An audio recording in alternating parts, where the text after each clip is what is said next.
Semana Nacional de Trânsito 2020.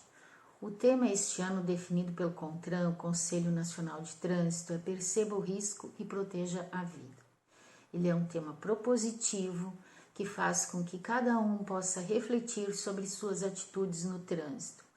Não podemos pensar em macro mudanças, mas se cada um fizer a sua parte, se cada um refletir sobre suas atitudes, sobre as suas condutas no trânsito, com certeza nós vamos ter uma melhoria nestes números que são alarmantes. Não temos muito o que comemorar neste ano, um ano atípico, um ano de pandemia, onde o mundo praticamente parou e agora se recupera, mas enfim, precisamos repensar as nossas atitudes e o nosso comportamento. É fácil? Não, não é.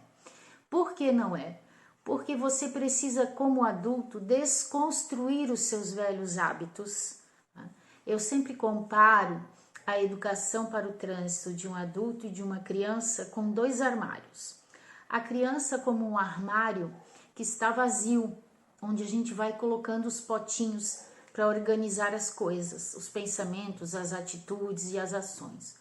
O adulto já é um armário maior, que precisa ser chacoalhado para desconstruir seus velhos hábitos, suas atitudes erradas e equivocadas, e daí sim, depois de organizar todos os potinhos, você vai colocando eles na prateleira, de acordo com o tamanho, com a circunferência, com o espaço que ele ocupa. Então, é mais trabalhoso? É possível? Com toda certeza é possível. Nós passamos por 3 fases quando crianças. Primeiro, nós temos uma fase chamada de anomia. A anomia, comparada ao trânsito, é quando a gente não tem limites e não tem regras. Uma criança pequena é exatamente assim. São os pais, os avós, os tios, os irmãos, aqueles que convivem mais proximamente, que vão impondo os limites para as crianças, mostrando o que é possível e o que não é possível fazer. Depois dessa fase, nós passamos para a fase da heteronomia.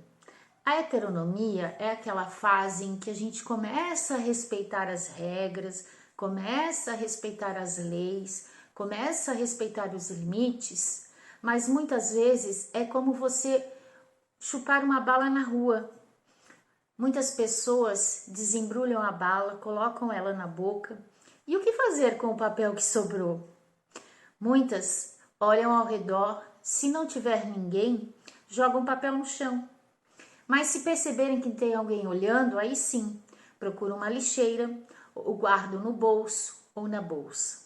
Ou seja, só respeitamos a regra e a lei quando nós formos fiscalizados, quando nós formos punidos, e isso é um grande erro. E nós brasileiros, histórico-culturalmente, crescemos nesse posicionamento de só respeitarmos quando nós formos punidos e fiscalizados.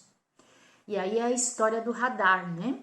Você conhece os limites de velocidade daquela via, sabe que deve andar dentro daquele limite, porque foi feito um estudo e por isso que existe esta limitação, mas você só vai diminuir a velocidade quando chegar próximo ao radar, né, ou ao sensor de velocidade. Só vai respeitar o semáforo se houver o sensor do avanço do sinal.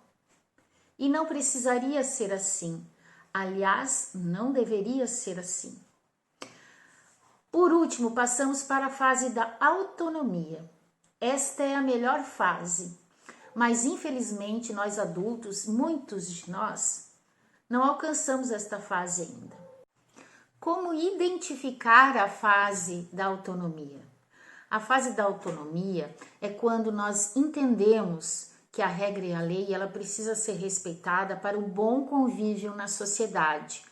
Ou seja, nós saímos daquela fase da anomia, sem limites, da fase da heteronomia, onde nós só respeitamos quando formos fiscalizados, punidos ou vistos, e entramos na fase de nós estarmos respeitando a regra e a lei por vontade própria, por entendermos que é necessário para mantermos a nossa segurança e a segurança dos demais que circulam no trânsito.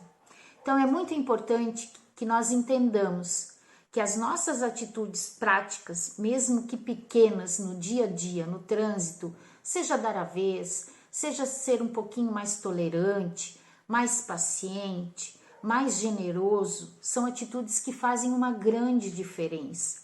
Como eu disse no início, não adianta pensarmos em macro, em grandes mudanças, mas nós precisamos pensar naquelas pequenas mudanças que estão dentro de nós. Porém, alguns questionam, não adianta eu fazer o que é certo se o outro fará errado. Acontece que se todos nós pensarmos assim, nós teremos dificuldades de conviver, não só no trânsito, que é um espaço público compartilhado, mas de conviver na nossa casa, de conviver no nosso trabalho, no nosso grupo de amigos. Então é importante que cada um pense e faça aquela analogia. Eu vou varrer a calçada que está na frente da minha casa, porque assim o meu vizinho verá que eu limpei, ele vai limpar a calçada dele também, e assim ao final todos da rua terão suas calçadas limpas, porque eu vou influenciando com os meus bons hábitos e minhas boas atitudes. Então é muito importante. Pense, reflita sobre as suas atitudes no trânsito. É muito importante e hoje fala-se bastante em equilíbrio emocional. Como conseguir esse equilíbrio emocional para compartilhar e conviver num espaço público do trânsito? É uma questão de treino. Muitas vezes nós não temos habilidade, mas vamos treinando até nos tornarmos habilidosos em algo.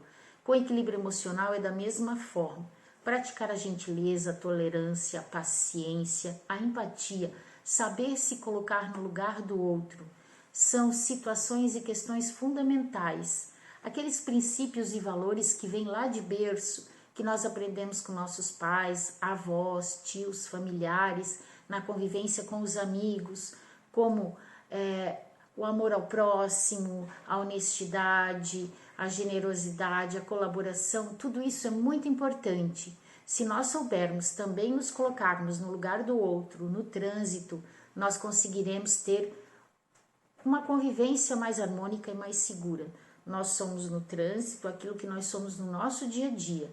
Então, quem tem mais facilidade para resolver as suas dificuldades, as suas demandas no dia a dia, por ser mais paciente, por ser mais equilibrado emocionalmente, no trânsito agirá da mesma forma.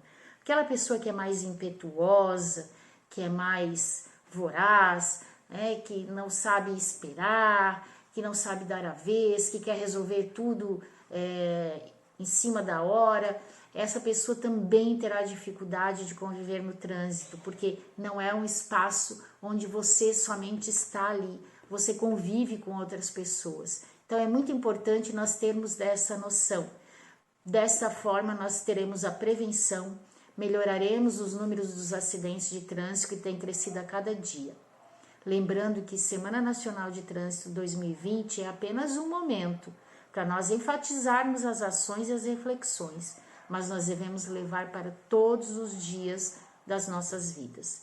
Perceba o risco, fique atento, proteja-se, proteja o outro e preserve a sua vida.